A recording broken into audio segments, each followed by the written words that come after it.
Hey, and welcome back to another episode of Eight Rice Up. I'm your host, Ryan Rice, and this is my beautiful wife, Maida. Hey, welcome back to another episode. And this is episode 10. I can't believe that. We've Very done cool. so many episodes. I know, covered a lot of ground. Yes. Today, we're going to go somewhere interesting. We're going to talk about triggers, things that trigger you, especially as somebody who's grieving, somebody who's had a loss. There's a lot of weird things that trigger you, and then how do we deal with it, right? Right. So let's dive into a little bit of it. Um, I know more recently, you just had an aunt pass away, and we attended her funeral, and that it's a huge trigger because you're almost reliving what you've already gone through. 100%. That I was not expecting. I was actually talking to my other aunt like 3 months ago when I got to visit her, and I told her, you know what, I am so glad that nobody in the family has died, and nobody's dying.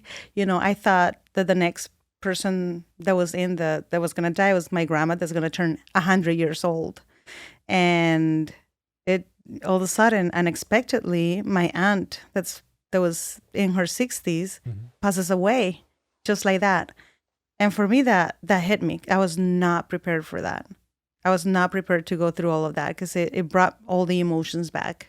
Yeah. Well, and especially with her because I know she went to the hospital, and you're like, oh, nobody's there with her, and so you drove down to Miami, went to go see her, and she was doing fine. She's joking around with you, and she's like, you left your husband alone? Oh Right. no, oh no, she's so funny. Yeah. And so she's like, no, no, go home. I'm fine. I'm fine. She texts you. She's like, I'm doing okay. I'm fine. Yeah, she told me she was stable. Yeah. She told me to go home. I was gonna stay with her, and she's like, "No, I want to meet." I was supposed to bring you for That your weekend. birthday that weekend Yeah.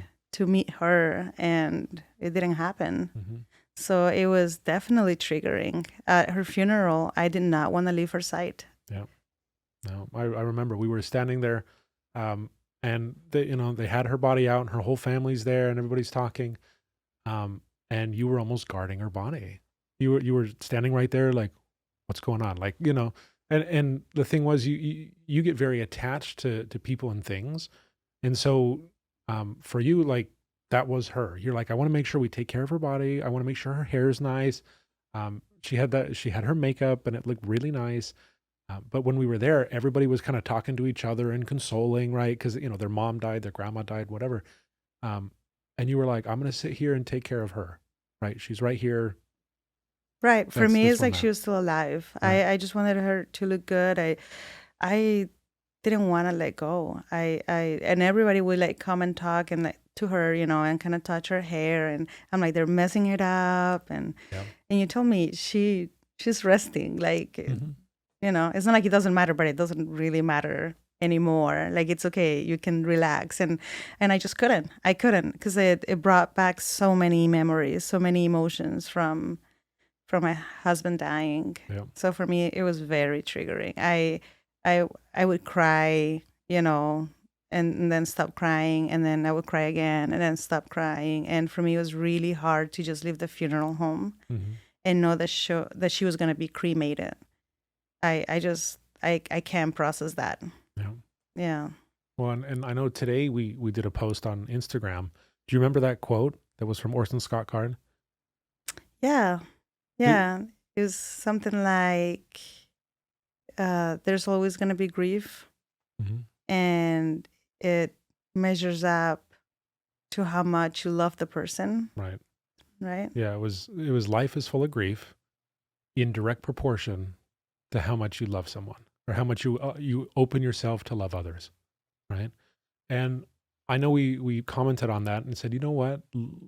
Grief, love can feel as wide as the ocean and as deep as the sea. But when you lose somebody and you after pouring into them so deeply, right, that love has nowhere to go, and it turns to grief, and you feel like you're drowning, and it's hard, it's difficult, right? And like we've talked about on our other podcasts, you have to go and deal with that, right? Even if it's just one step at a time. You can journal, you can go get physical exercise, you can surround yourself with supportive people. But if you don't, a lot of people drown. Like, right, a lot of people turn to drugs, alcohol, and things that just aren't good for them. And it's more challenging than you think because you're going to grieve when somebody dies. You know it's there Right. intellectually, but You just don't know emotionally, how much though. oh Like yeah, for me, that was very unexpected because yeah, anybody could say, "Come on, like it's just your aunt," right. and how much time did you really spend with her, right? And They is minimize it. they minimize it, and really, it's not about that because like Mm-mm. once she passed away, I felt I did love her, and Mhm. I could feel how much I loved her and how much I appreciated her and how much of an example she was for me. And we're planning my grandma's 100th birthday, and I still can't believe it because I was gonna send her an invite. I was still gonna say, "Hey, I hope to see you there," and she's not. And I don't know where to put all of this, and and like people might say, like, what do you care? She's just your aunt, right? Yeah, But it's not like that. It's so triggering after you have gone through a huge loss. right. Yeah, and I think the big thing is when it happens to you, especially when it's someone close to you, you wake up every day and that person's not there, and it reinforces it, and you're like, oh my gosh, I remember. Whereas most people, like I know when my wife passed away, I woke up and I'm used to sleeping next to my wife, or my wife was my life, right? Like we do everything together. But for other people that maybe they saw us once a week or once a month or once every couple months, um, it was more of a passing thought, like they hurt for you, their heart's sad, and they're grieving in their own way, but it's very different. They're not waking up every day and saying, "Oh, they're not here anymore," because that like they're not there every day for them, right? Right. And for me, I mean, I obviously went through that when my husband died too, Hmm. right? Because you're the one that's living it. Everybody goes back home after the funeral and everything is okay. But the person that actually lost it is living it every single day, every single minute, every single second. Hmm. But talking about my aunt, I just not only worried or I don't feel just my pain, but because I went through my husband's death, I Hmm. worry about the pain that her kids might be feeling. Right. And I cry for them Hmm. because I know how hard it is. And I have a bleeding heart, and I just want to be there for them somehow. I want to be able to baby them through the whole process because I know exactly what it feels like. Right. Yeah. But again, one of the best things you can do for somebody that is grieving is just show up, just Yeah. be there for them.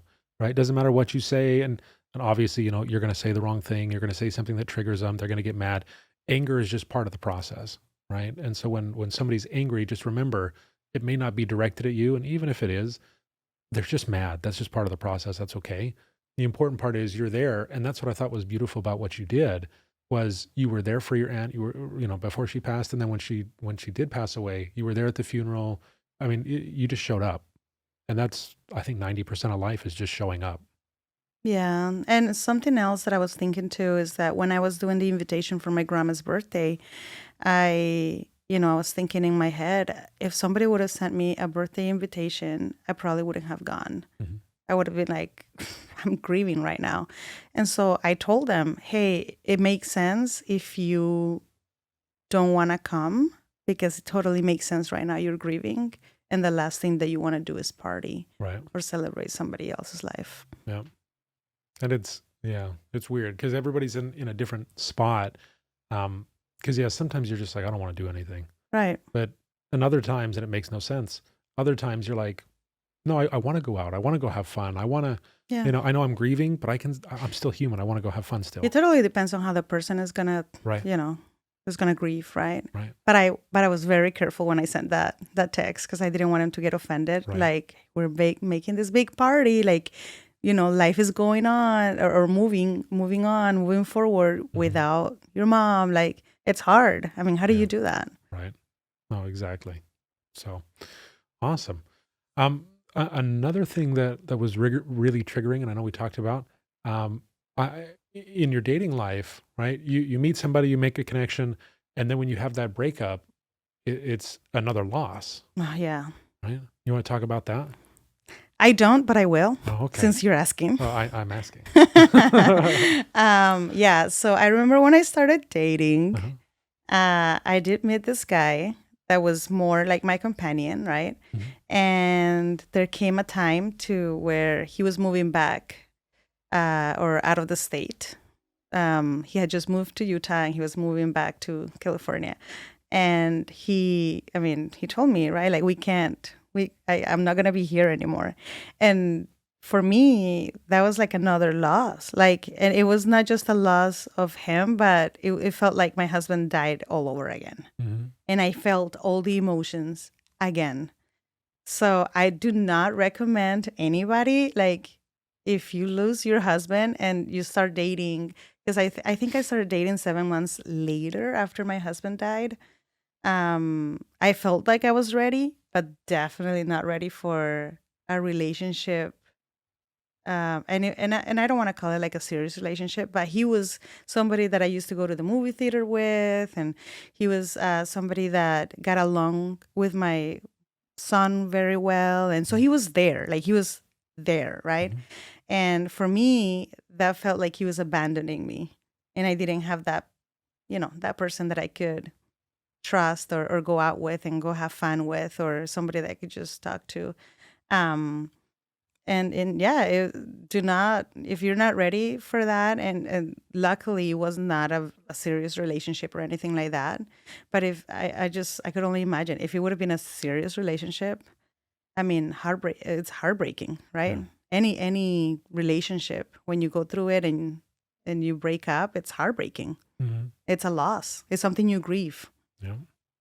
Yeah. Definitely difficult. I will say, yeah, if you're grieving, I would definitely take your time. Now, I say this more tongue in cheek because, I rush everything and I don't take time. Looking back, hindsight, That's true. um, yeah, take your time. And the problem I think I had was that grief and that loss is so heavy and it weighs so much on you. It's suffocating.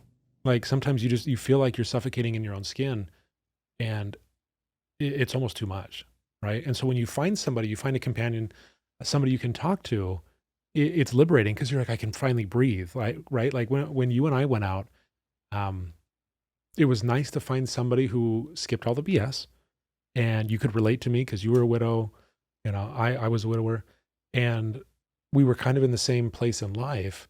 It was a blessing to just have you to talk to, right? Yeah. And I kind of wish that process of getting to know you and dating would have been longer. I know we've talked about that, right? Like Mhm. that would have been nice, but I mean, we rushed into it and it's turned out well. But I don't feel like we rushed into it, but we also had kids that needed a mom and a dad, right, that right? was one of We the d- we factors, we, we dated for like 10 months. right? But no, So, I mean, that sounds rushed, but it doesn't at the same time. I guess my point is just make sure you're okay. I know we Right. talked. We've talked with a couple people. We talked with Nicole Simone on our last podcast. She was in a master's program and decided I can't do this right now. Mhm. Right, emotionally, you just can't.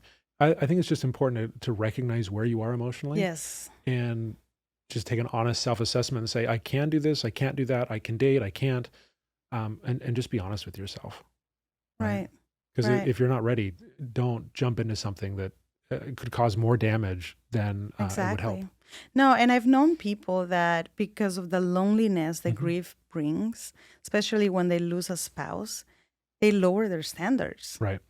And so you got to be very careful Hmm. what you do and all the decisions that you make, all the choices that you're making at those moments when you're going through such a hard time. Right. Yeah. So, So that is very triggering. You do have to be careful with that. yes. I know for me, one thing that was super triggering was once Asia passed away, it was hard to comprehend that she wasn't coming back anymore. Like she didn't just go on a trip and, she'll be back tomorrow or something. And so she was getting into social media before that, was shooting some TikTok videos and on Instagram and stuff. And I couldn't watch them. I just couldn't watch them because I would see her and she's alive and happy. But the last time I saw her, she was not. She was, laying in a bed or laying in a casket, completely lifeless. And that duality of, well, hold on, I can see her. Worst thing for me was I could hear her. Mm-hmm. I could hear her voice, and that was terrible for me because I remember last time I talked to her on the phone, and she was full of life, and then suddenly I'll never hear her voice again. She's gone, right? And then I hear her on a TikTok, and I'm like, she's back, and all this excitement comes up, and I'm like, oh, and then you realize she's not coming back. It's just a recording, it's just a video, and you lose her all over again. I lost my spouse all over again, and it's one of the worst feelings ever. Like it's almost too much, and I think that gets into, I think they call it the widow fog, Mm-hmm. right? Where you're in this weird place where your reality is so twisted and warped because you're like, no, my reality is I have my wife, she's here, but now she's gone, and I can't process that. And so you wake up and you're like, I don't even know where I am anymore. Right. That's why you end up staring at the wall, or you blank out, you zone out, and you just go through the motions of life because your brain needs to catch up. And I mean, for me, that was awful. I don't know if you had a similar experience with videos, but yeah, hearing Asia's voice after she passed was too much. I couldn't do that for the longest time because I thought she was going to come back, or I thought she was going to call me, or my world did not make sense without her in it. If I could hear her, I could see her, but it was only a one-way communication. Yeah. Yeah. For me, it was listening to his last voicemail Mm-hmm. that he left on my phone, and I would replay it over and over and over again before I would go to bed because it gave me comfort, like he was still alive. Because when he left that voicemail, he was on a trip. Mm-hmm. And so he's like, I'll see you. I'll talk to you when you wake up, or whatever. And so for me, it comforted me because I was still in denial. Mm-hmm. I'm like, oh, he's kind of still alive, so I can go to bed. And I would sleep with his clothes. So for me, like, the hardest part was to not listen to his voice, but get rid of his stuff. Mm-hmm. Like, his clothes stayed in my closet for a year. Yeah. Well, and And even, it's still, yeah, I was going to say your mom had to be the one to do that, yeah. to take them out. Yeah. And they're still in boxes in the Mhm. basement because Mhm. I can't get rid of them still. Yeah. So it is triggering to see his stuff. So even he used to have this little pineapple that we bought in, I think it was in Hawaii, for toothpicks, and he loved toothpicks, and so he always had like toothpicks in his suits or his pockets or whatever, and so he would carry that little pineapple. And when I see little things like that, little objects that are Tyler's, it triggers me so much. Mm-hmm. Yeah. So that is very triggering. So in those moments, let me ask you, how do you deal with that? Because I mean, you have that widow fog moment. You're like, oh, and you have to realize where you are. But then, how do you come back to reality and say, no, he's not here anymore? Like, how do I? I cry it out. I have to Mm. cry. I have no other option but cry. Because if I don't, then I go in denial, and I relive everything all over again. Mhm. And I go into depression mode. And if I don't cry it, I feel like I keep it inside, and it's going to come out one way or another. Right. And Yeah. like we've said before in our other podcasts, like I was diagnosed with fibromyalgia Mhm. because a lot of the things I kept in. Yep. And my body was suffering Right. now a lot of things because I just held them in. Yeah. Well, and honestly, that is the power of your mind. It's Yeah. whatever you think about, you bring about. And so, like, if you're in denial and you're not acknowledging the reality of a situation, it definitely affects you physically, right? Like, stress is a killer, right? People get heart attacks and stuff from stress, and it's all in your head, right? Yeah. There's nothing out there. Stress is definitely a silent killer. Yeah. And I've realized now that it's been 3 years, and it doesn't sound like a long time, but in the last 3 years, I've learned to give myself permission to feel certain things, certain emotions that before I'm like, no, I need to be strong for my kids. My kids cannot see me crying. Now I'm okay. If I need to cry, I will cry it out Mhm. because I know now, right? I had to learn the hard way that my body will suffer it. Right. And Yeah. I don't want to get more things. I Yeah. don't think I have any more organs that people can get out. I don't have my gallbladder. I don't have my appendix. No. I broke my leg when, I don't want to break anything. I want to be healthy. And now I have fibromyalgia, and it hurts a lot. It's a real thing. Mhm. And And no, I cry it. I cry it out. If I don't, I know it's gonna stay in there and it's gonna damage something. And I don't really want to end up with another sickness. Right. Well, and I think one beautiful thing that we've gained from doing this podcast is we met amazing people like Coach Monica D. Right. She talked about the fact that it is okay to cry in front of your kids because you're teaching them the right way to grieve, the right way to feel. Right. And I'm just going to reiterate what she said. She was talking about the fact that people see emotions as good or bad. And that's not the case. Like if you're happy, is it a good emotion? It can be, right? Unless it's happy for the wrong reasons, right? Right. Like if you're doing something you shouldn't and you're happy about it, it's not good. But also being angry or sad is not necessarily a bad emotion, Hmm. right? It's part of life, part of the process. Everybody's going to grieve at some point in life. Everybody's going to lose somebody. And having the knowledge or having the skill set to know how to deal with that properly, or at least in a healthy way, is super important, right? And so for us, we're trying to teach our children how to grieve in a healthy way, right? Right. Rather than repressing it and being like, nope, I'm never gonna cry. I'm just gonna keep it in, and all the stress and this tension and Right. And now we talk to them and right, we're like, tell me what you're feeling. right, I'm your friend right now, right? Look, see me as a friend and tell me how you're feeling hmm, because I'm here not to judge, but to comfort you and understand you. right, And I think it's so important to build that relationship with your children right, and tell them that it's okay to feel. It's okay to be sad. It's okay to cry. It's okay to feel for others as well, right? To put yourself in others' shoes and right, be compassionate.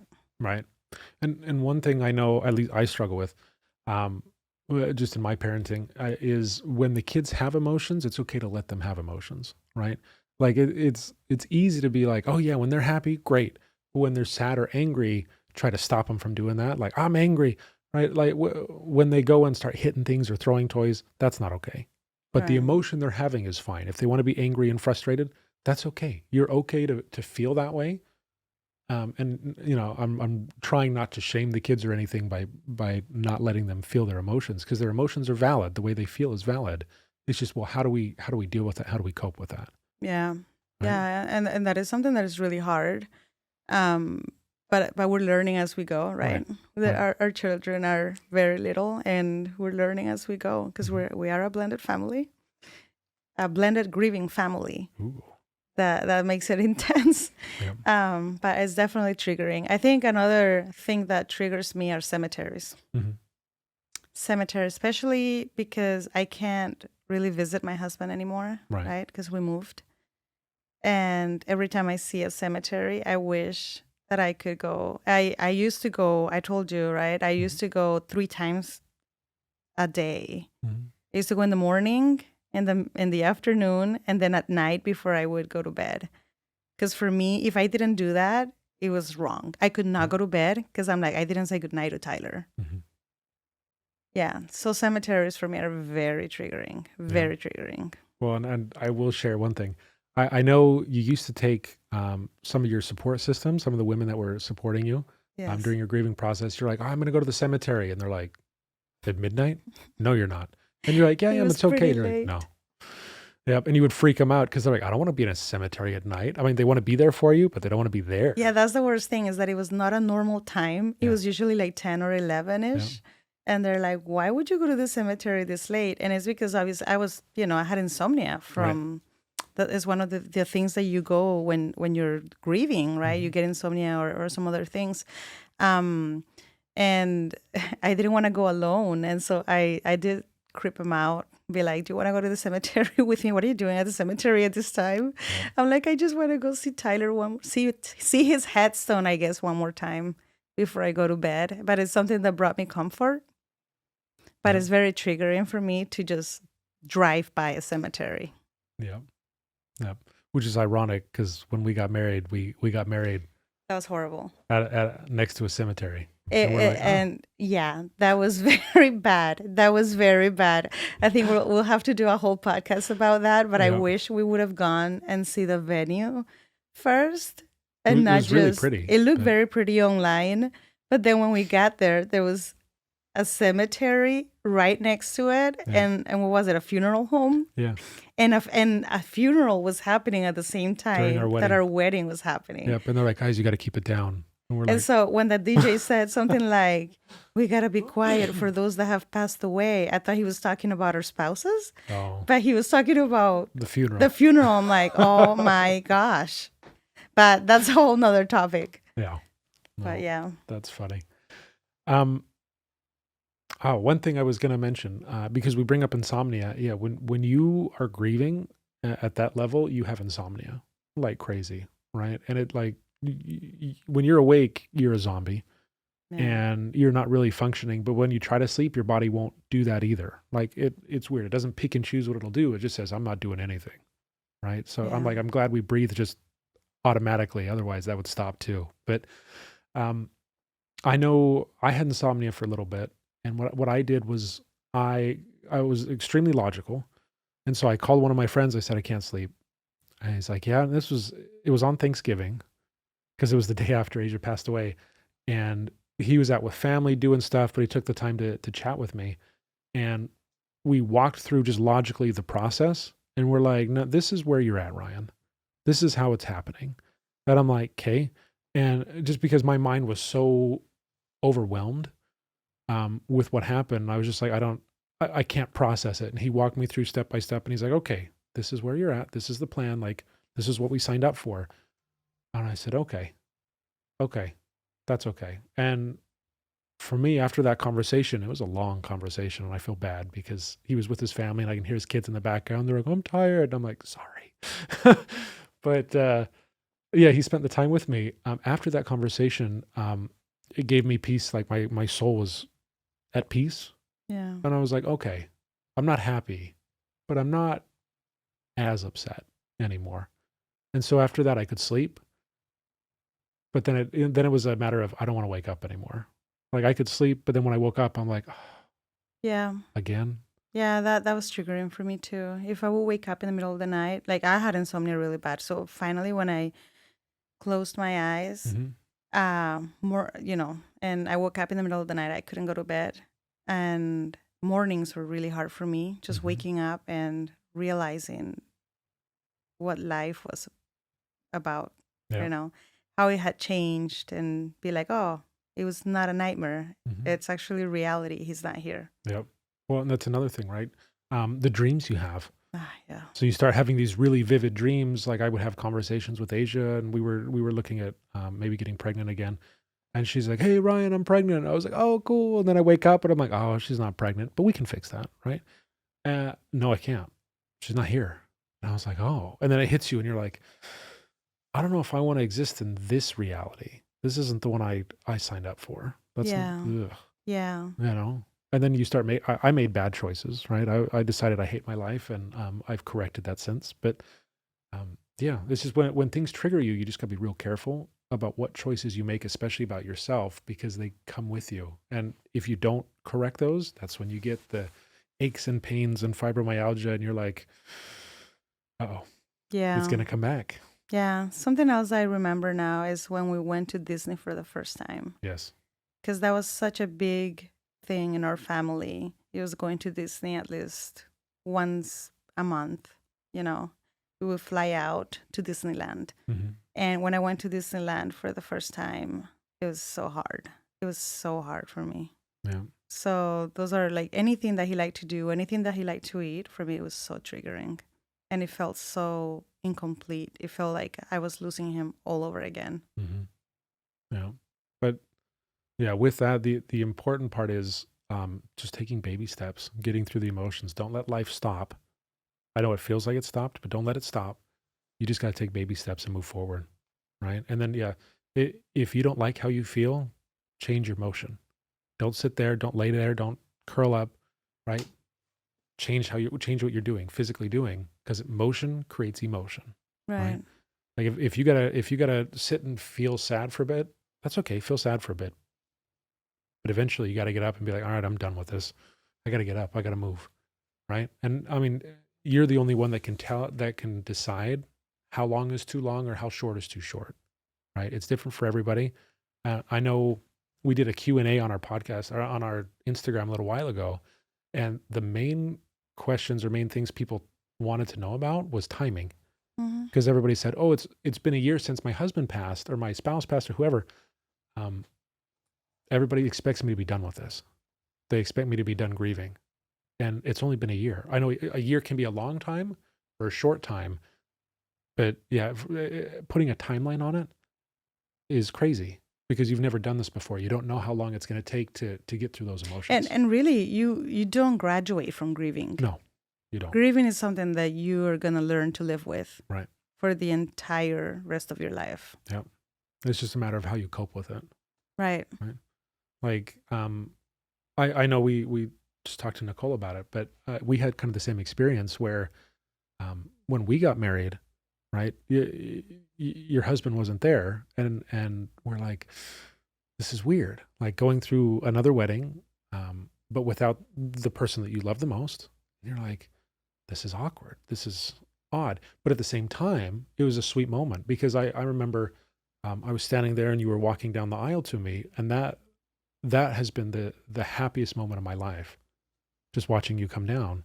But it's also one of those bitter moments. It was very bittersweet Yeah. because I never once in my life thought that I was gonna have to get remarried again, right? Because Right. 15 years of marriage with my late husband, I never thought when I was walking down the aisle, I'm like, oh my gosh, like this is actually happening. I'm getting married again, and because we were there because two people died. Yeah. Not funny. Well, to wrap up a little bit, I I just want to make sure people understand you're going to get triggered. Things are going to trigger you. It's completely normal. Yeah, and it's going to happen all throughout your life. Hmm. Like you're going to stop and be like, "Oh, hey, let me call." Oh yeah, they're not here. I can't call them. Or oh, let me ask. Can't do that anymore. Or again, you're going to see little toothpick things, or you're going to see things that remind you of the person you've lost, and that's okay. It's okay to grieve. It's okay to feel, and that's very normal, very natural. Yeah.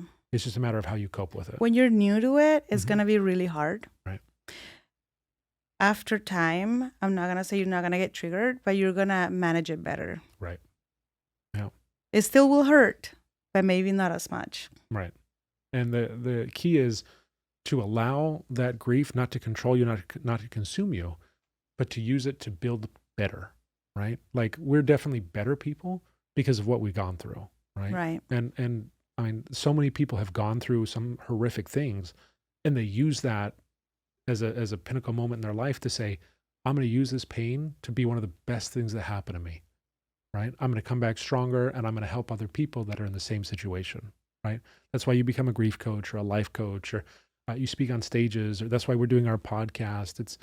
It's because something difficult happened to us, and we want to reach out and say, hey, there's a community for you. You're not alone. 100%. And the best people that you meet out there Mhm. are because they have gone through something Right. really difficult in their lives. Yep. And it makes you more interesting, Yeah. quite honestly. You don't want a boring life. It is hard. You don't wanna be part of that club. Yeah. But if you are part of that club, it's because you're definitely gonna be definitely gonna refine you, and it's Yep. gonna make you a better person for sure. Yep. Along the way. So hang in there. Our advice is definitely hang in there, and don't expect your emotions to last forever. They're not going to, right? If you feel terrible, it's not going to be that way forever. You're going to get through it. But when you're in it, allow yourself to feel, allow yourself to deal with it. Journal, work out, surround yourself with amazing people, and you'll get through it. Right? We're here for you. You got a lot of people around you that love you and want to support you. And it's okay. It's okay to be triggered. It's normal. It's completely normal. Yeah. So, but that's our podcast. We will catch you on the next episode of 8 Rice Up. Thank you for being with us.